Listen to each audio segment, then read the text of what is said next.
Hey guys, and welcome to Moonlit Scary Stories. We are your hosts, Cameron and Skylar, and today we are talking about spirit photography. In this podcast, we need to warn you of the possibility of language that may not be appropriate for all ages and to some may be offensive. The content we go over in this episode is recommended for mature audiences and a trigger warning due to the content consisting of ghosts. This All is right. exciting. So, much like our previous podcast on the Ouija board, this podcast is related to growing spiritualism. In the 1860s, spirit photography took off. Now, you might be wondering, what do these photos look like?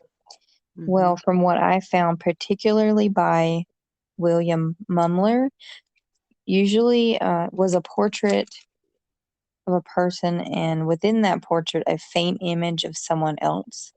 Now, these are uploaded on our or will be uploaded on our Twitter and Instagram if you want to take a look at it. William Munler was taking self portraits for practice one day when one of the photos came back with a girl at his side, but he had been taking photos alone the entire time. There was no one else with him. He took the photo to a friend who also happened to be a spiritualist, and the person confirmed that the girl in the photo was, in fact, a ghost. Mm. So he was the first one that I found that was documented that had a picture with ghost and started taking portraits of other people with ghosts in them. There's a So, movie about this, isn't there? yeah, I'll get to that too. Okay. Sorry. I just I thought don't about know that if when you it's I don't know if it's the same one you're thinking of, but my neck started hurting. That's what I'll say. My neck started hurting when you were saying that. I was like, oh, ugh. I don't know if you've seen that one or not. yes, I think I know what you're talking about. Yep. We'll get to it. Okay, That's funny. awesome. So, anyways, once news spread, people were lined up outside of his Boston studio, willing to pay $10 to capture a photo with a spirit that was important to them. So these Mm. people came and just lined up outside, willing to pay whatever to get a picture with, hopefully, with someone that they knew in it that had passed away. Huh. It goes back to that Ouija board stuff where there was a bunch of people longing for the people that died in the war or never came home or, died in childbirth, young kids that died, stuff like that. So it goes back to that. So Peter Manzo, which is a writer, stated, quote, Mumler sold himself as someone who could not explain what was happening or why he was chosen to take these pictures. He was astonished as everyone else that suddenly his camera could take pictures of ghosts. End quote. However, people who came in the studio were always told there was no guarantee that a ghost would be in their photo, stating, quote, he didn't command the spirits, they came and went as they pleased, end quote. There was also no guarantee that the ghost in their photo would be the ghost they expected or wanted to see, and they should try to figure out who the ghost might be. So basically, he was saying that yes, there might be a ghost in your pictures, but it might not be who you thought it was. You might have to think back, um, years late earlier to someone you might not have remembered. So it was basically to dig deep to figure out who this ghost was Huh. for some people. So, Skylar, so far, do you believe in spirit photography? Do you think that ghosts can be captured on camera? Um, well, yes. And yes. I mean, I personally haven't had any spirit photography. If so, I'd be not freaked out, but it would kind of be creepy. But um, For I those of you know that that don't know, Skylar is a photographer.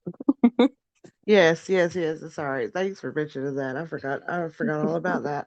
But yeah, no, in my photography career, I have not seen anything.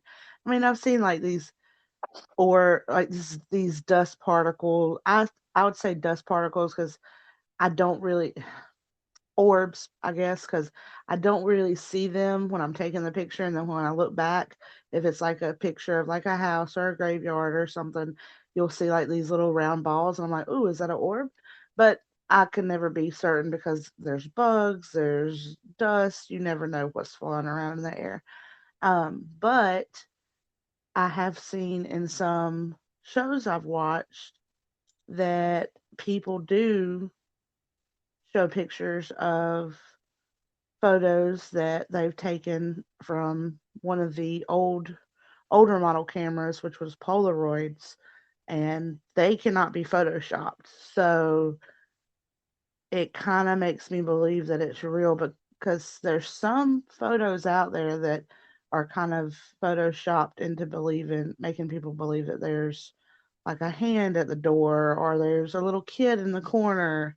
Yeah, It's that's easy to do easily, nowadays. yeah, it's easily to do. Like when I was making our little thumbnail for our podcast, I think I mentioned to you that I was going to just maybe do a little ghost in the side or something, and it was so easy to do, but it looked so weird Yeah. because so yeah. So I don't.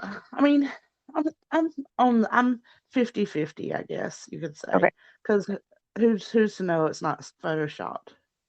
Well, let's see if we can pull you to one side or the other then.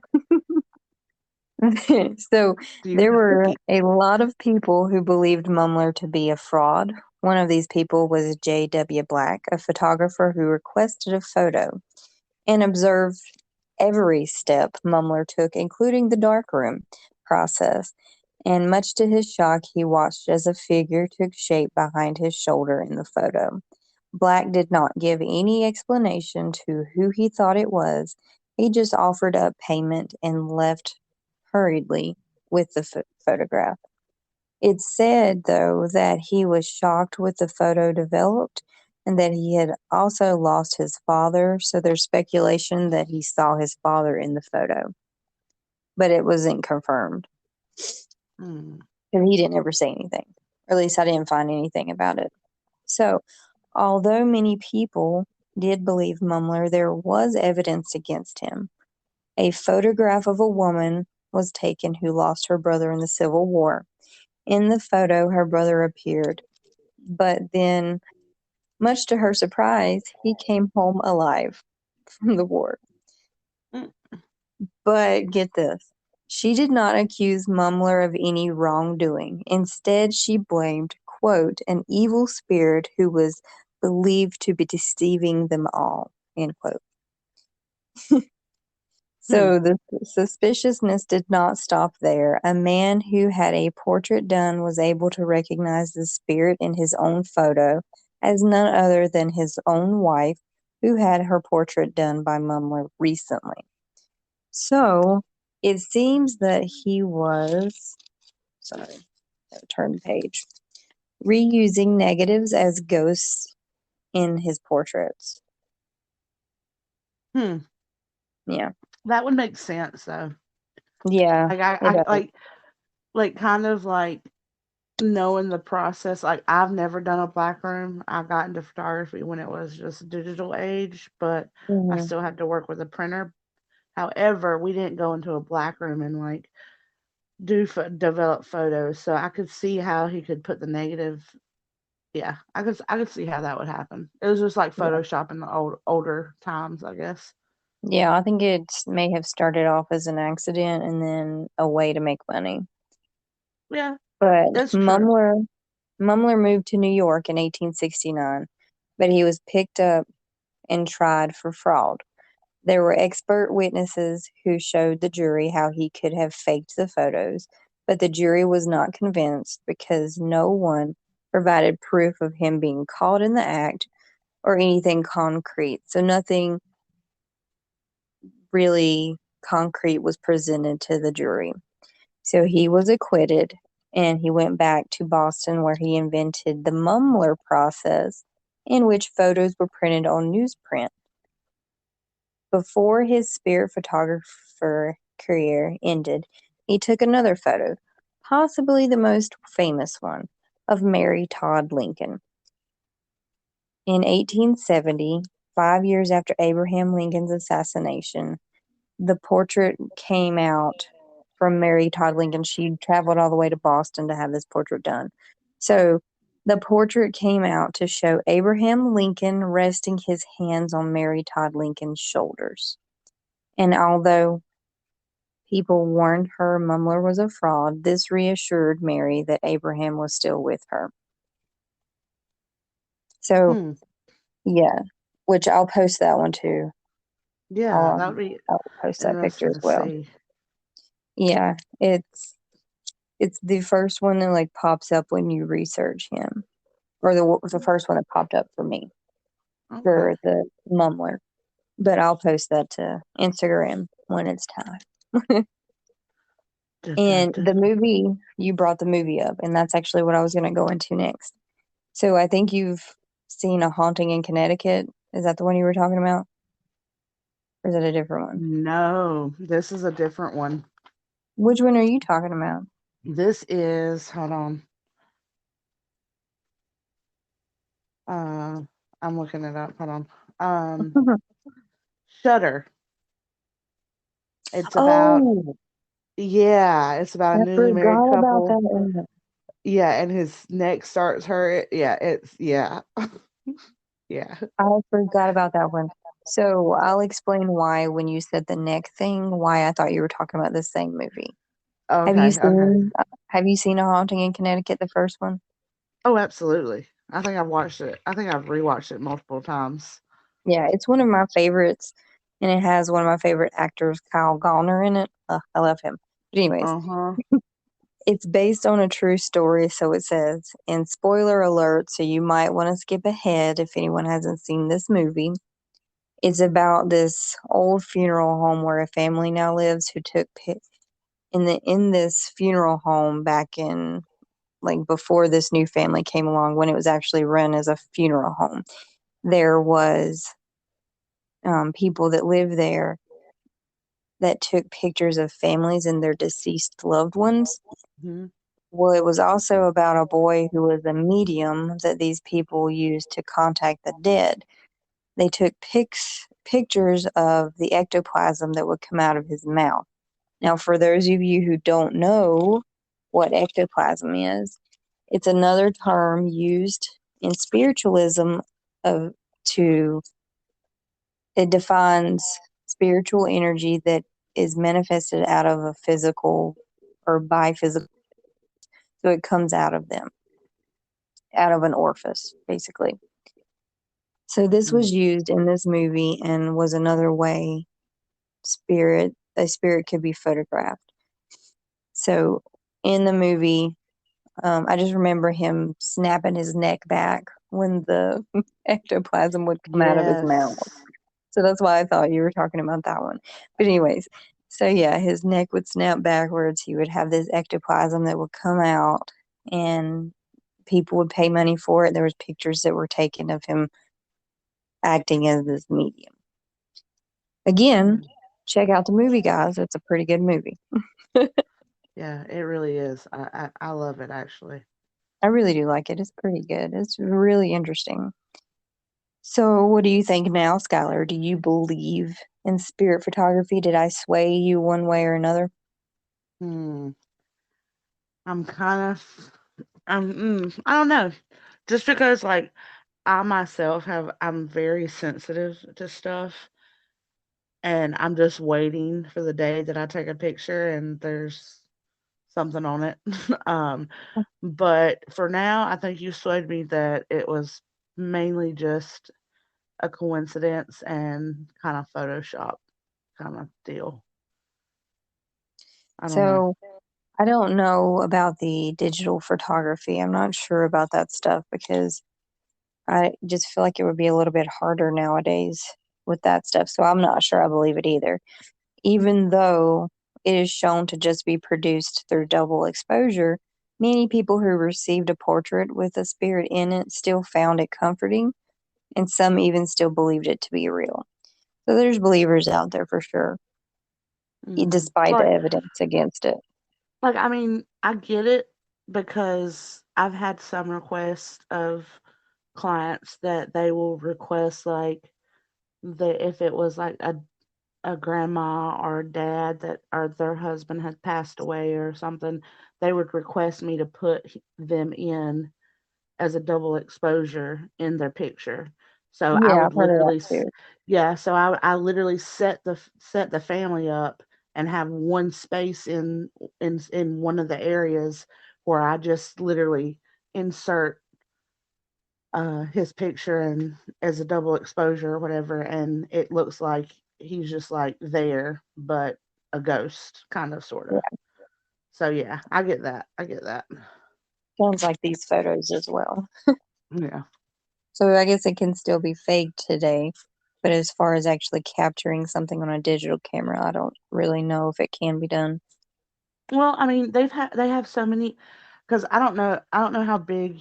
I don't know if I've ever asked you how big you are in like ghost hunting kind of deal, but they have so much technology in that world that they have EMFs. They have a camera that pretty much takes the atmosphere that it's filming in and creates pretty much a digital model, but can pick up anomalies that are there. Hmm. Like there's like I think it's either I think Ghost Adventures. I mean, I know these shows get a bad rep because sometimes it is fictitious, but I'm pretty sure the equipment and how much the because I personally know how much cameras are and lights and mics and everything, and I don't think they would spend this much money on just to be fictional with their recordings, but they have this device that does that, and they will literally swipe a room, and if there's something standing, it's going to pop up as a stick figure, and they're like, hey, raise your right hand. It raises their right hand, and they've caught it on camera. Hmm. I'll But have to check that out. I haven't seen yeah, anything about that. yeah, so it's like those shows and stuff. I've seen them take pictures and everything. You could see like a fog or something in the photos, maybe seconds after they've taken a picture, because you have to do a shutter so fast to take a consistent amount of pictures with the same like room or subject you're pointing at, that it can show a difference in between. It shows a difference in between the pictures. Like it can be a fog, or it could be like a shadow in one photo, and then the next photo it takes, it's gone, or stuff like that. So that kind of makes me want to believe it, but you never know because of course it's TV. Yeah, true. That's very true. You can never. I don't know that I trust all the stuff on TV Yeah. Like with that. if I personally would have that, and I went to some haunted location or into some place that's haunted, then of course if I had it in my hand and I saw it, then I would probably believe it's true. Yeah, yeah. Me too. Same here. I'd have to actually do it for myself though. Yeah. But But would well, I? No. for what? I said, but would I? Probably not. I don't know. We've done some weird stuff trying to find ghosts and stuff in Well, our past. I don't. I oh, wouldn't put it past us. you're right. I'm just surprised nothing's followed us home. So, I'm really glad for that. yeah, me too. I think it was because of my dad and mom's uh rituals that they would do for the house. I can't Because they say were the same for me. everybody has their own like I still sage my place and everything. So like if I feel bad energy, I'm like, okay, time to do a cleansing of the house, and so you know. But that's awesome though, because I never thought of because when I got into photography, I never thought about the supernatural and that side of photography. I hadn't thought about it in a long time. I just remember it being on movies and stuff, but Yeah, nothing like 'cause else. the Shutter movie. What I was going to tell you is the Shutter movie. It's got two different movies. One was in, I think 2004, and one is in 2008. But one of the two, I don't. I'm pretty sure it's the 2008 one because the 2004 one is a Korean Japanese movie, I think. Um, but then they redid it into an English version, and it it's freaky. Like this, it's like newlyweds, and they go to this house and they start. He's a photographer and he's taking pictures, and he starts to like his neck starts hurting. And spoiler alert, guys, just to warn you if you haven't watched it, Mhm.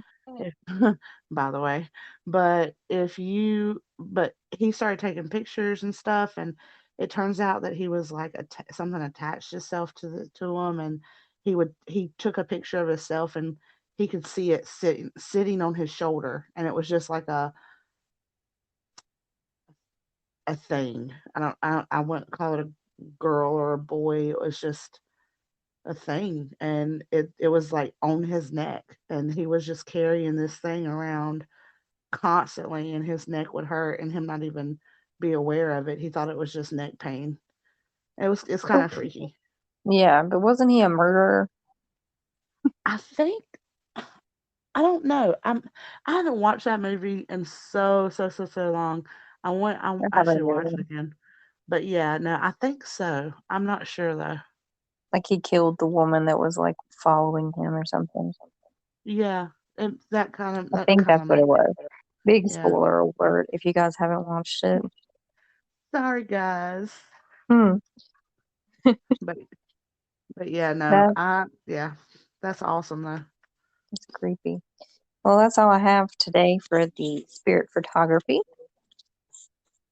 The ways that you guys can see the pictures that I'm going to post, which include Mary Todd Lincoln and Abraham Lincoln's ghost, if you believe it.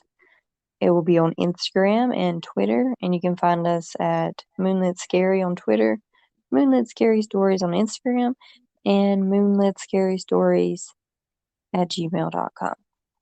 Citations will be uploaded to our YouTube version, and then we're on whatever podcast you listen to. Mainly, we what upload to Spotify first, and then it Mm, distributes elsewhere. yeah. But if you want to email us or message us, we would enjoy hearing from you guys. That was a smooth way in transitioning into that social media part. I liked it. Thanks. Awesome. Well, we will see you guys later. All right, bye. Bye.